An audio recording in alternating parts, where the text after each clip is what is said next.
This sounds like the special skills section of every Florida man's LinkedIn. Like he's just logging on to LinkedIn, creating a profile, and he's, putting his profile up. He's like, special skills. Well, I did tie a rope around that police officer's neck one time, and then there was that time on the Capitol lawn I lobbed a couple grenades into Nancy Pelosi's office, and I think one time my wife was like, my not wet enough, so then I just fired my AR-15 into the air, and she was like, I'm wet as rain right now. You can go ahead and enter me with that gun or that cock, whatever you want to cock that gun back and put in my if you know what I'm saying.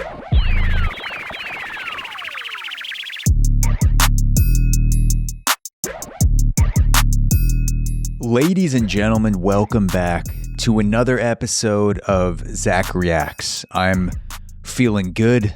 I'm feeling spry. I've got some good movement in this chair. It lets me sort of hit all of the pelvic angles I can as I'm recording, because you don't realize how much pelvic freedom is important to you as a podcaster until you actually start recording podcasts and you start moving around in a seat that doesn't really give you as much of those, the pelvic angles of rotation, because you like to move, you like to feel it, you like to coast, you like to slide.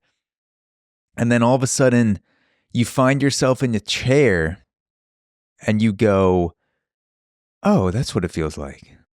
That's what it feels like when those crystal bitches are talking about aligning chakras, and I'm thinking this is a bunch of fucking bullshit. And then I sit myself in a chair. I think that's the true chakra for a, an average white man, is aligning your spine and your pelvis and your soul in your podcasting chair, because that's when we feel fully heard. Just in our mediocre whiteness is just when, as I'm just sitting here displaying myself, just moving through my chakras into the podcast mic. This is my channel into the world. And thank you for joining me on this journey. I went watch shopping. I was shopping for watches, and that's a lie, because I wasn't actually ever planning on buying a watch, but I met a couple friends in the city and we went to a watch store, and it's a very expensive watch store. I believe it was Cartier in Manhattan. It was like their flagship watch store, 3 levels. They started where they sort of see what you're about on the bottom floor, because that's where all the most expensive watches are. That you have the bottom floor new watches, you have the APs, you have the Patek Philippe's, you've got the Rolexes. Like everything you're looking at is $40,000 and above, or that's what it felt like. Like everything you pull out, like even they have the watches on display, and then they have more watches in the drawer. And I'm like, oh, certainly the watches in the drawer are going to be cheaper. And I pull it out and I almost shit myself because I saw an $80,000 price tag. And that's just what it is when you walk into a store like that. I was a complete outsider, and they figure out who you are on the bottom, because based on how you react to the watches on the bottom floor, which are the most expensive, then they go, okay, this guy is in it, or this girl is this lady's looking for a watch. She's serious. He's serious. Whoever the fuck it is, they see the swagger.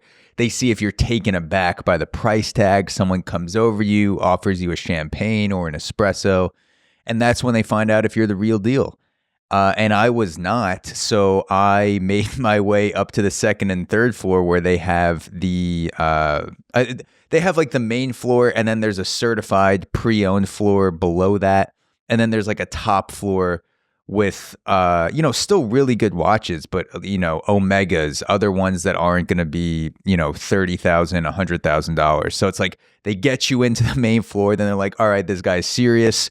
He's going to be hunting for a 6-figure watch or something in that range. And then they're like, all right, this guy does not know what he's doing. He clearly cannot afford anything on this floor. We'll send him down to the certified pre-owns, and then if nothing there, we'll send him up.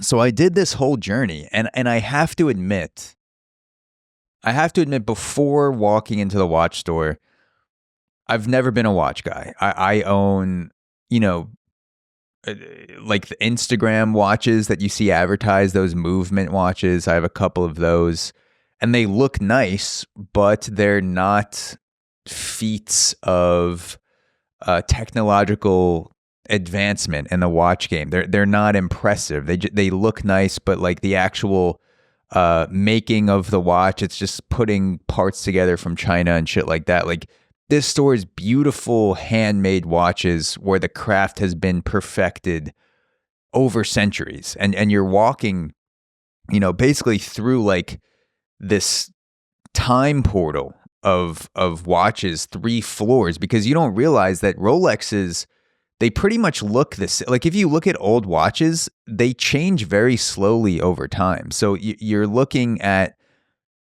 you're looking at designs that have staying power and technology that has staying power, and it's all handmade and it all works really well, like to the fucking T. And these the people on the floor are telling you all about it, and what it says about you, and the size of the frame to your wrist, and like all this stuff, and a lot of it's going over my head. But I have to say, I walked into the store not giving an absolute shit about watches. I was just like, if a watch looks good, it looks good. If it doesn't look good, I don't care. I don't care what's inside the watch. I don't care about the history of the watch. I don't care about how it's made. Fuck that. Fuck that. And then I went in the store and I put a $40,000 AP on my wrist, that an Audemars Piguet.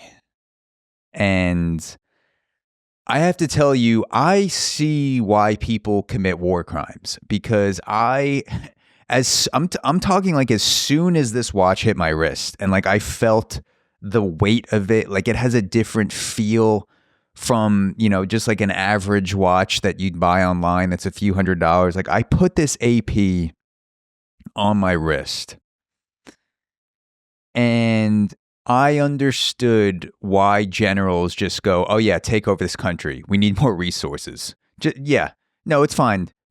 Launch the drone on that Afghan wedding. We got to take him out. You just have like you put something so impressive and so expensive on your body that you just go, oh, I need to acquire more resources at any and all costs. And in that moment, in in that moment, if I had the nuclear codes, I would have been salivating at those buttons saying, who can I take out to get more APs on my wrist, to get more Rolexes, to do whatever it takes to retrieve more watches for myself. And then the watch was taken off my wrist because the guy helping me in the store was probably like, this guy is an absolute fucking, he's a poor pig in New York City. I make a decent salary, but I'm New York poor. Like I'm making, I'm not making the type of money that I could go in and just buy a $30,000 watch. That's insane. But this guy was like, all right, that's enough. And he ripped it off. And then the spell just ended instantly. It's like the watch is on my wrist. And I'm like, oh yeah, let's fucking take over fucking Greenland and Canada. Like Trump was saying all that wild shit. And I'm like, why would we go to war with Greenland? Why do we need Canada to become a 51st state? And then I had AP on my wrist, and I'm like, let's fucking Mexico too. Fucking come on, Colombia, Canada, all of them. Power's mine. And then the guy ripped the watch right off my wrist, and then I was just like, whew, and I fell back to reality. And it was like a dream. It was like a nuclear fever dream where the watch. It was like the ring from Lord of the Rings, where the watch just took me over. It planted its hooks. It sunk its hooks deep into my brain, and it tried to give me the power that I couldn't handle. And I've been thinking about it ever since. I've been like, damn, that fucking, like now I can't look at my movement watch the same. Even though it's a nice watch, I look at it and I'm like, I wouldn't fucking start a war over getting this watch or more of these watches. It's fine, but it's nothing special. And now I'm back in reality, you know? The watch gives you the power. The watch, it's like people, I feel like people who make a normal amount of money, like I make a normal amount of money where I can travel, you know, I'm not worried about where, you know, food's going to come from. I have a decent apartment, and I'm an extremely lucky person. And that being said, I look upon people who own like the Lamborghinis and the Rolexes and like the fucking mansions, and I go like, who would ever fucking spend money on that shit? What an absolute waste of a life to spend, you know, $400,000 on a car, or $150,000 on a watch, or, you know, $10 million on a fucking house that you're in for 3 months a year. And I'm judging these people from below the you know, below the threshold, because I can't live that life even if I wanted to. And then you sort of like get a glimpse of it, and my mind goes, oh my God, this is the most fucking gorgeous piece of technology I've ever had on my wrist. I will do horrible things with this on my wrist to acquire more. It like the point is like it's insane to judge people who can do things that you can't, because you don't know what it's like until you're actually doing it. And when I put that watch on my wrist, I was like, I need more of whatever this is. This is insane. And that's why I shouldn't be filthy rich. If I was a billionaire, I'd be an absolute piece of shit, because if one watch can do that to me, then I can't imagine, you know, what would two watches do? Jeffrey Epstein started with a watch. That's allegedly how he put the fucking what do you call it? One of the they have like a seafarer. I forget what we were looking, but it was like a maybe an Omega or something. But it was like a seafarer. It's just like a sexy boating watch, something you would wear if you owned a yacht. And I was like, this is the type of watch that you get inducted into a circle like Epstein's. Like, you put on this watch and you're like, oh, I am running a trafficking ring now. This is something only people own if you have a boat and you're doing illegal shit. And you know, that's a life that I hope to God I never know, because I don't think I can handle that sort of power. You know, I bet it's just going off of the power of the watch and like the wealth and the way it takes over your mind. I bet that Truman almost didn't drop that bomb on Hiroshima. And then he looked down at his Rolex and he was like, fuck it, let's drop two. Like, sir, are you sure? Yeah. Have you seen my fucking watch? Hiroshima, Nagasaki, Osaka, Beijing. Sir, we don't need to drop 5 bombs. I think one will do. And he's like, well, we're dropping 2, because have you seen my goddamn fucking wrist? It's saying it's bomb time right now. It's fucking atom bomb time. Fucking lock in and let's go. So yeah, that's, you know, watches are great. And maybe I'll be a watch guy. Maybe I won't be a watch guy. But right now, I'm just going to sit here and fantasize about what life would be like. Because, you know, what other option do we have? You know, speaking of, let's see how to transition this. Because I'm talking about watches and I'm trying to get to something else. You know, speaking of watches tell time. And something, you know, a place where you learn how to tell time is school. Watches tell time. You learn how to tell time in school. And speaking of school, more teachers than ever apparently are fucking the kids. This is a tale literally as old as time. And yeah, there's been reports of more than 100 New York City educators accused of sexual relationships and communications with students as the DOE finally mulls a crackdown. So this is from the New York Post. 100 New York City educators accused of sexual relationships, and the DOE, the Department of Education, finally mulls a crackdown. So dozens of New York City educators have been accused of having inappropriate, often sexual relationships and communications with students, some requesting nude snaps or plying them with money, gifts, or drugs, newly released records show. 32 more cases of educators and other school staffers engaged in improper communications with kids were substantiated by the city's special commissioner of investigation, boosting the total of at least 121 cases from 2018 to 2014, up from 89 cases tallied in May, according to reports released to the Post. Now, we have to ask ourselves, with all these reports of teachers fucking kids, are the teachers getting more perverted, or are the kids getting hotter? Because this, if we're taking a scientific approach, just hear me out. If we're taking a scientific, precise approach, we have to ask both questions. You can't just go with your bias, which is that teachers are getting more perverted. It might be that the kids are getting hotter on these streets, and that's tempting the teachers. You know, if you look at what kids are wearing these days, if you look at, the dance moves, and, if you're the type of teacher who's into that stuff, you can't get away from it nowadays. You're seeing the kids in the classroom, then, you're swiping through 15-year-olds on TikTok doing the dances, and then boom, you go to sleep.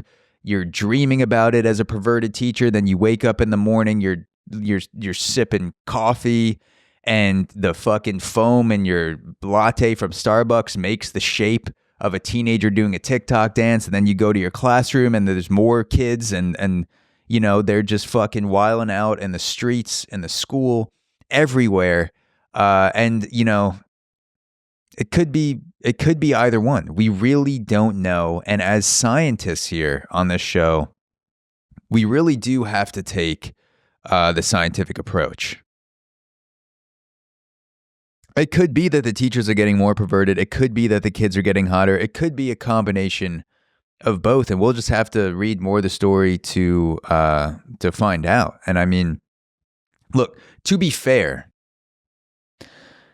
to the teachers, the sexting, because there is sexting going on apparently in the classroom.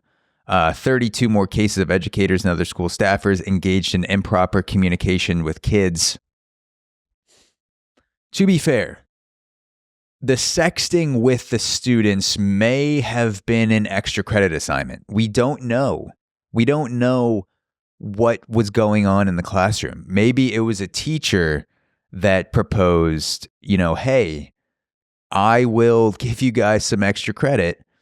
Whoever sends me the best sext by the end of the day, by 2:55 p.m., gets an A on their next paper. And maybe there was a kid in the classroom who was like, hey, how about instead of writing a think piece on War and Peace for extra credit, what if we just, sext you, Mr. Adams, after class, and that'll be our extra credit assignment. And, things could have been happening. Look, it's never okay. It's never okay, of course, for inappropriate sexual communications to happen between a kid and a teacher. That's just not okay. But if we're trying to figure out what happened, let's get to the bottom of this. I want to see what the extra credit was. I want to see what those assignments were, because if you're offering extra credit and you're not being clear about it, things could turn sexual. And that's a scientific approach as well. Is if you're trying to get to the bottom of things, you have to figure out who is assigning the extra credit, what that extra credit was, and if sexting, may have been involved with the assignment. Dozens of educators accused of misconduct with the students. Dozens of educators apparently were accused of misconduct with the students, boosting the total to 121 cases from 2018 to 2014, up from 89 tallied in May, according to reports from the Post. With all of the educators, with all of these teachers having sexual misconduct with the students, at least Jeffrey Epstein, because I mentioned Jeffrey Epstein before, at least Jeffrey Epstein had the decency to put kids up on a tropical island before he had sex with them. You know what I mean? There was an ocean view. There was delicious seafood. David Copperfield was there for some reason, maybe doing pedo magic. Who knows? You know, watch my dick appear out of this hat with a rabbit. I don't know what David Copperfield was doing on this island, putting his dick in a coffin and saying, who wants to come cut it in half? And then his tip is just on the other side. Who knows what David Copperfield was doing on this island? But at least Jeffrey Epstein had the decency to put the kids that, yes, he was molesting heavily, but he was doing it in a place of luxury.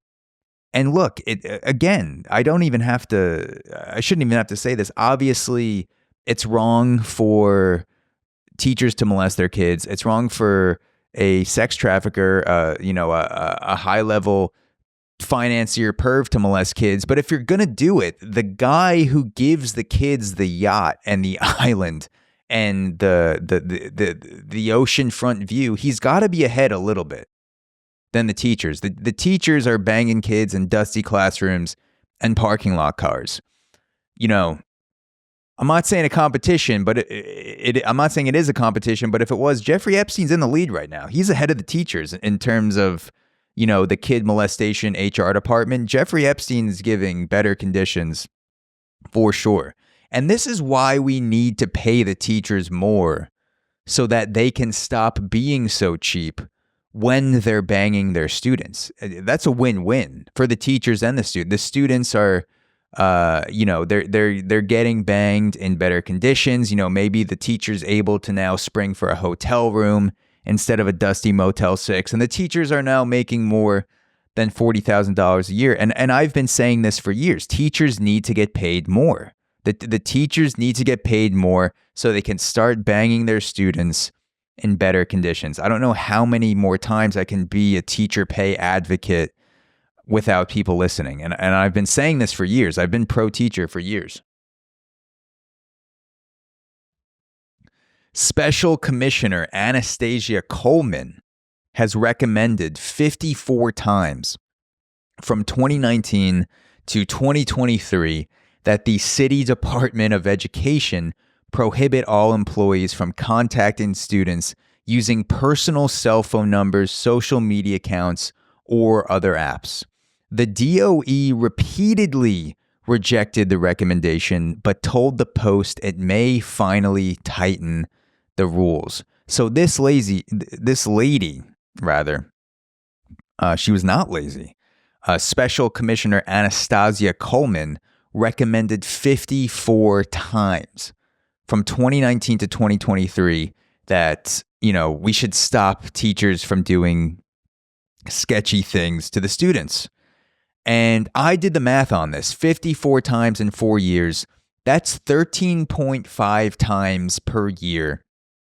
Over once a month, where the commissioner was like, I think the teachers are fucking the kids. We should probably do something about this. And the Department of Education was like, yeah, no, we're good. We're good. I think we've got things handled on this end. And then the special commissioner was like, maybe we should tell the teachers to stop sending dick and pussy pics on Snapchat.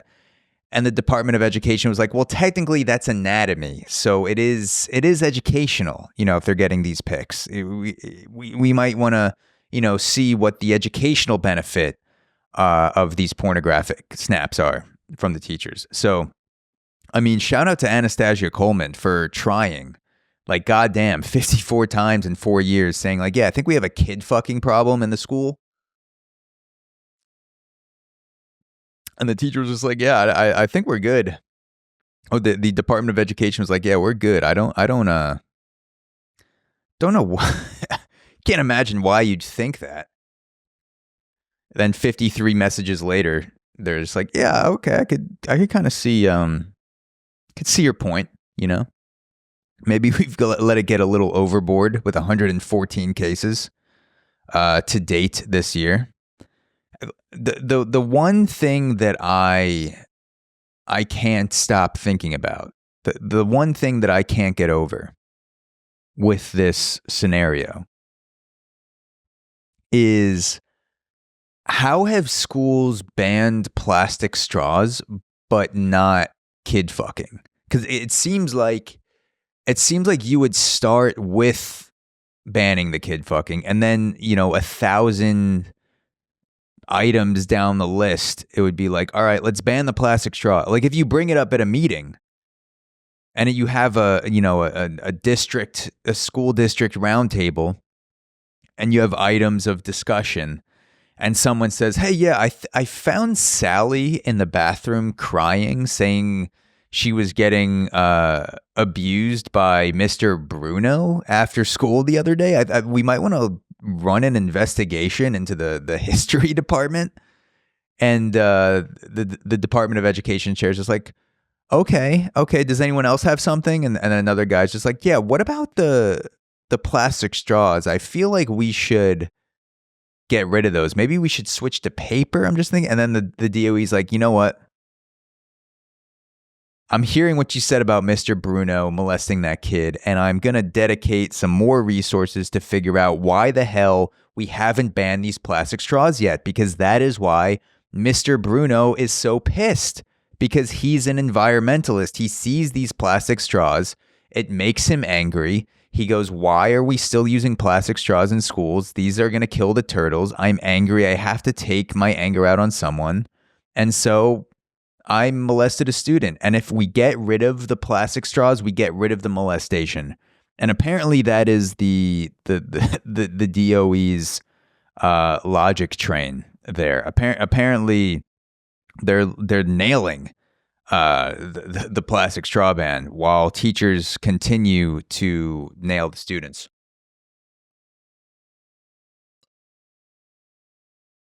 And based on this report,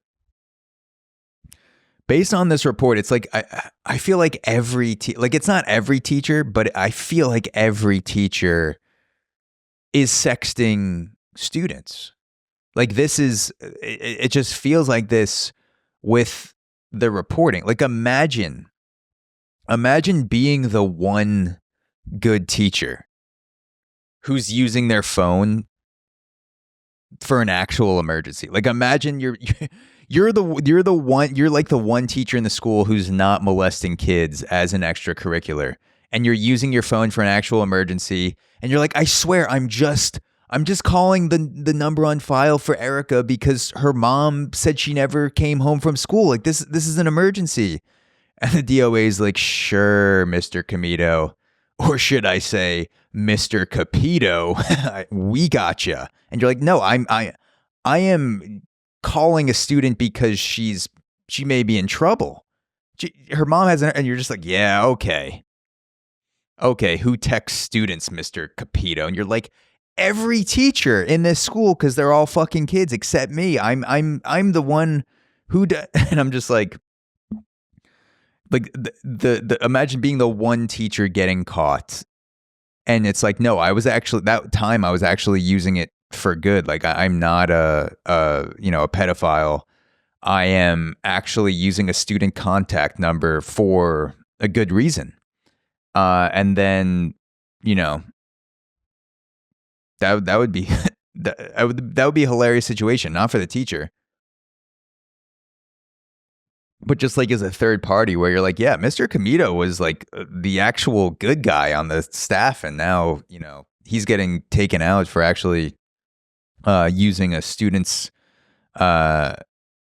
communication number properly for, checking in on someone. And now he got fired, and the rest of the students, or the rest of the teachers that are fucking kids, are still on the staff. So yeah, that wouldn't be good. Here's an example text between a teacher and a student. They actually had this in the article. Here is an example of a back and forth text interaction between a teacher and a student. So the former student A says hi with 2 eyes. And then the teacher, I assume Mr. Maddock, says, "Hey, babe, you okay?" And then the former student says, "I'm still sick. No mask. How are you?" And then Mr. Maddox says, "WTF, you whore. Keep your ugly distance." Now, I know what you're thinking. And you're right. The teacher should know better here. You can't text "WTF, you whore" to a student.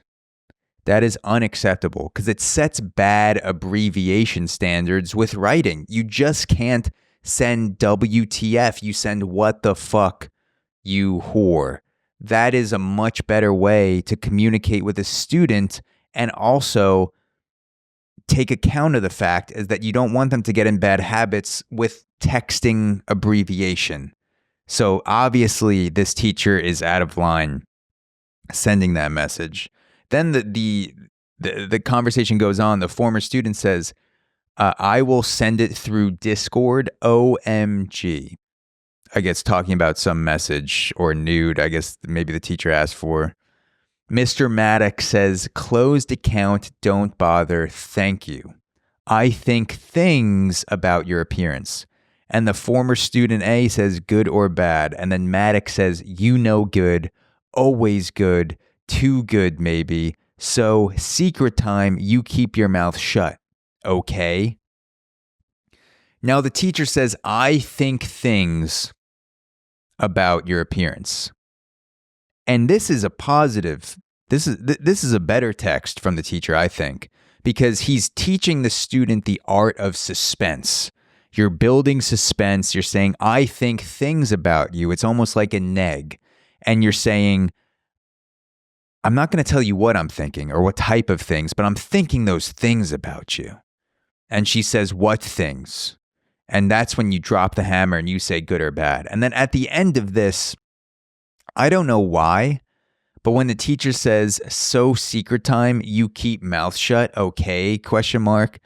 For some reason, I'm reading this in an extremely racist Asian accent.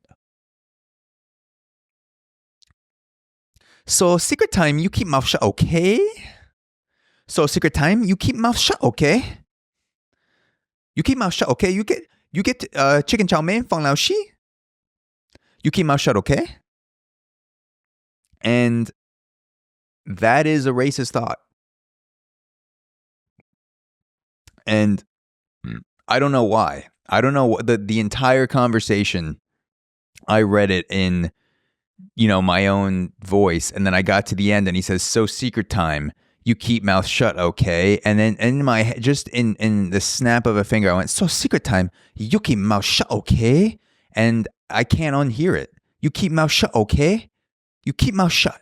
Like I feel like that almost makes it a little bit less intimidating. Like, let's say if you got kidnapped by an Asian kidnapper and he puts the gun to your head and he says, "You keep mouth shut, okay?" Like, in my head, he's not as serious as a guy with like a Brooklyn accent. Like, if some guy was like, "You keep your fucking mouth shut, okay?" I'd be like, "Yeah, dude, I know. I'm not saying shit. You're gonna kill me." But if someone puts a gun to my head and says, "You keep mouth shut, okay?" My fear just went down to like a 2. Like, I'm trying not to laugh. I'm trying not to like do the accent back to the kidnapper and get my brains blown out. There's just something, maybe it's because I just watched Rush Hour 2 and Rush Hour 1 and Jackie Chan is the GOAT. But there is something like disarming about the Asian accent. And I think it's warm and it's charming, but it's hard to like be intimidated by it. And I think that's a good thing. That's a good quality. And I'm just commenting. It's just an observation. It's just an observation. So I'm going to take a quick break. I'm going to pee out some of this water that I just drank in too short of a time. And then we'll be right back to go through a January 6th incident or January 6th related incident. All right, we are back with a January 6th rioting story. So Trump came in, he pardoned, the rioters once he came into office. And this story is about one January 6th rioter in particular.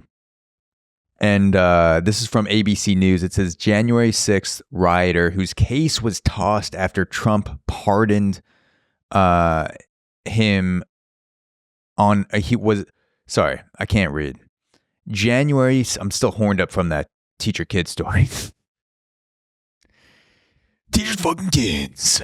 January 6th rioter whose case was tossed after Trump pardon was arrested on pending weapon charges. So he was pardoned for January 6th and then arrested soon after for weapons charges. The story reads, a Florida man who prosecutors alleged attacked police with an explosive device during the January 6th assault on the Capitol and whose case was dropped following President Trump's sweeping pardons and commutations issued Monday, was arrested Wednesday on pending federal gun charges, according to court records.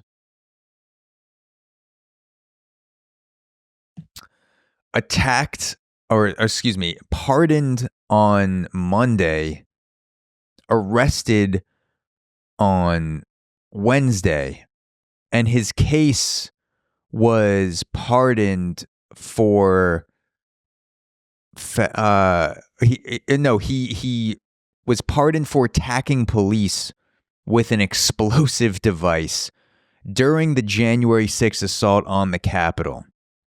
And I feel like if you get pardoned for attacking police with explosive device, for attacking police with explosives, and you get pardoned for that, it's a bad thing to attack police with explosive, but it's a cause for celebration if you get pardoned. And I feel like I bet the gun charge that the guy later got from getting blocked up now, or like he was pardoned and then got this gun charge, I bet the charge was from the guy hearing about the Trump pardon and then firing an AR-15 into the air to celebrate. Like he was just like, wait, I fucking threw a grenade at a police officer and they're gonna let me go? Let's fucking ride, baby. Yeah, come on. Like if I hope I'm never, in this situation, but if I threw an because literally it says he attacked police with an explosive device during the January 6th assault on the Capitol. They don't know, like they don't say what it is. It would be funny if they said explosive device and it was just like a fucking one of those little tiny firecrackers. Like he just threw one of those poppers at him and the police was like, dude, stop. And he kept like making him dance with his feet. And he's just like, I'm throwing explosive devices. And it's like pop, pop, pop, pop, pop. Like those things you fucking throw on July 4th. But it just says explosive device. So there's no way to know what it actually was. But if I get pardoned for throwing an explosive device at a police officer, I'll be like, wait, why the fuck are they letting me go? And second, give me that gun right there. Let me shoot it off into the air to celebrate. And then boom, that's, I'm guessing that's how he got caught. But let's dive deeper into the story. Daniel Ball, 39, was taken into custody Wednesday morning. So pardoned Monday, taken into custody Wednesday. He was taken in on a separate indictment returned by federal prosecutors in Florida last summer that charged him for unlawfully possessing a gun as a felon. He had at least 3 previous felony convictions, one dating back to 2017 for domestic violence battery by strangulation, and 2 in October of 2021, 9 months after the January 6th riot, for resisting law enforcement and battery on a law enforcement officer.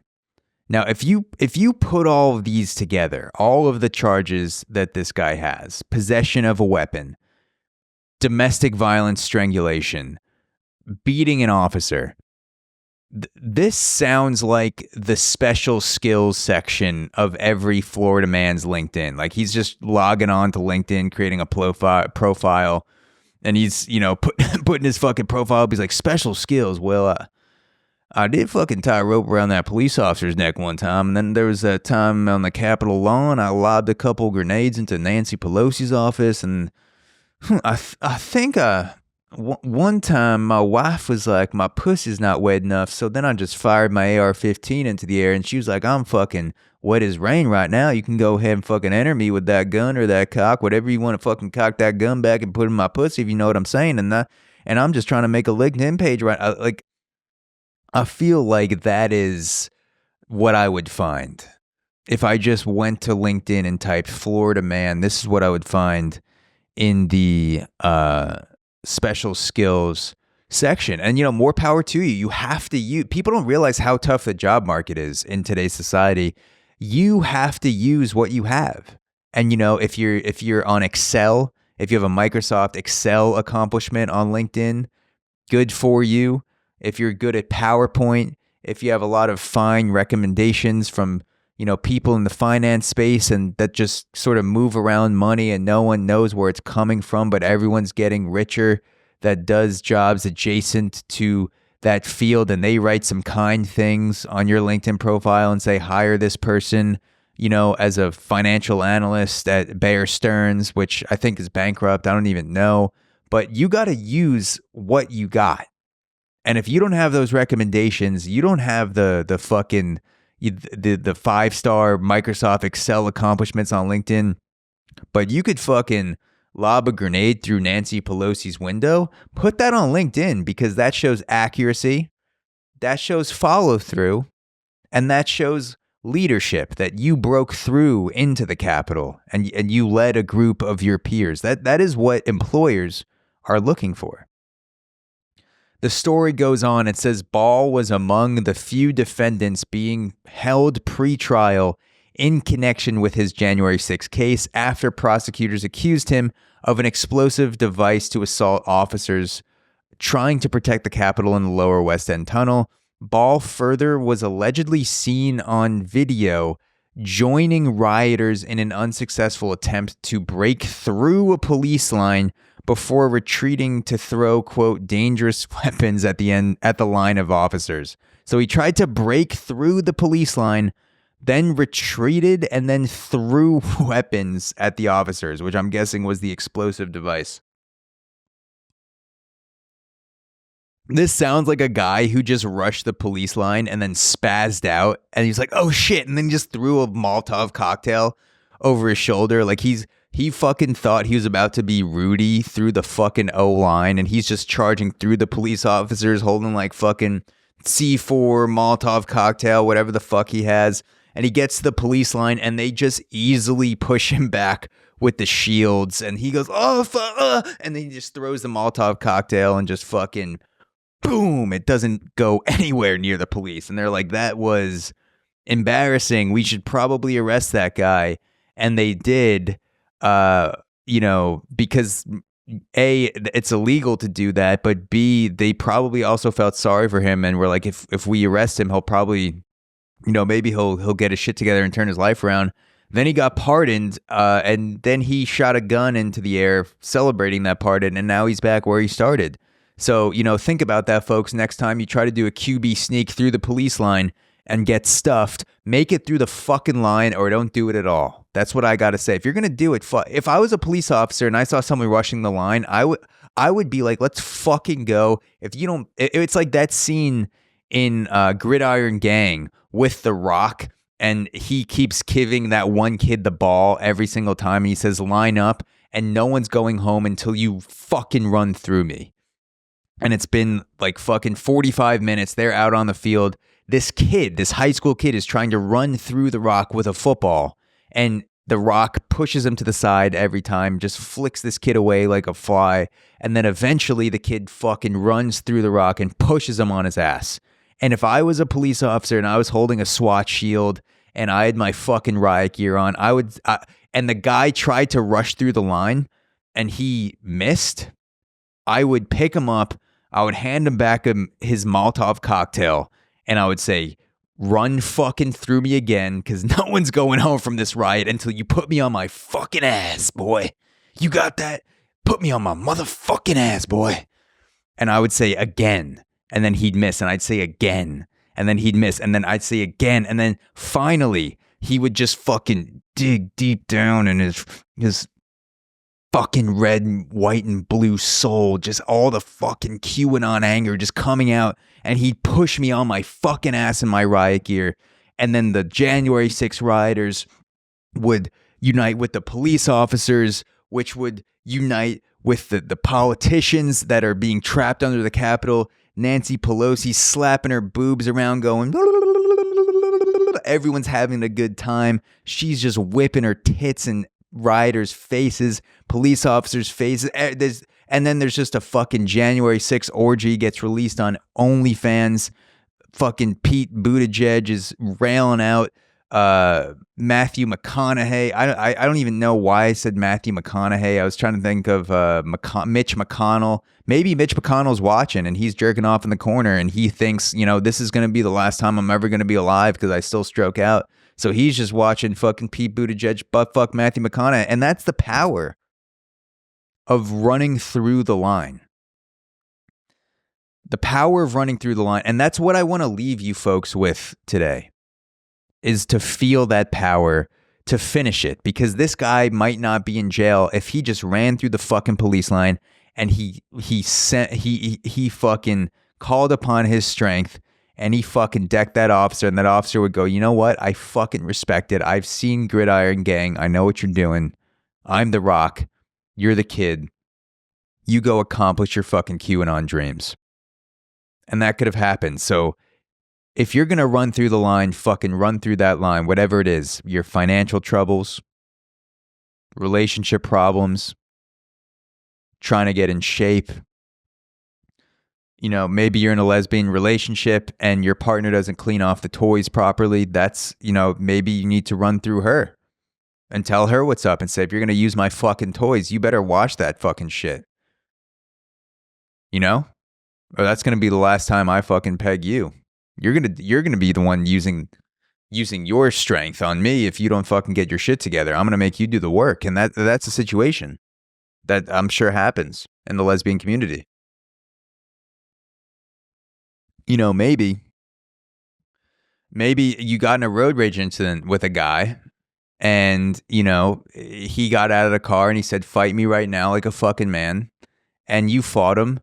And you got your ass kicked in front of your kid, and now your kid doesn't respect you, and now you've got to go out and start another road rage incident so you can fight a guy and get your self-esteem back, so your kid doesn't think you're a goddamn pussy. Whatever you got to do, you got to run through that motherfucking line. And I'm going to leave you with a quote that will help you do that. And this quote, I want it not only to help you run through the line, but just help to guide your spirit over the next 4 years. This quote, dig deep down for this quote when you feel like you need it, because it might help guide your spirit when you're feeling low to bring you back up to that place of strength. And that quote is, my spirit is free. I was born to be wild, and I'm going to travel around the country now that I finally can. My spirit is free. I was born to be wild, and I'm going to travel around the country now that I finally can. And that's the QAnon shaman, Jacob Chansley, who was pardoned by Trump. He was wearing the fucking horns and the red, white, and blue. He's he was doing the whole shit. And now he's free and he can travel the country. His spirit is free.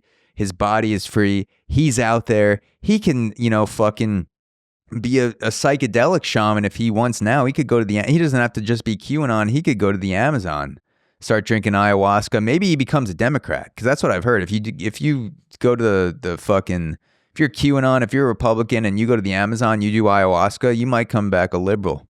That's how powerful that shit is. You're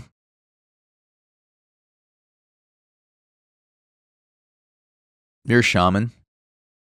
If you're a shaman, you can do whatever. A QAnon shaman has that power. You can transition into the shamanesque outlet of different areas.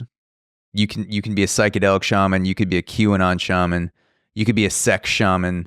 You could be fucking vegan shaman. You could be a shaman. And I'm not even sure what that is, but that's just something I know this guy could do now that he's free and he was pardoned by Trump. He says, "My spirit is free. I was born to be wild, and I'm going to travel the country now that he's pardoned." And let your spirit be free. Let your spirit run wild. And when in doubt, run through the fucking line. And I love you guys. And I'll talk to you next time.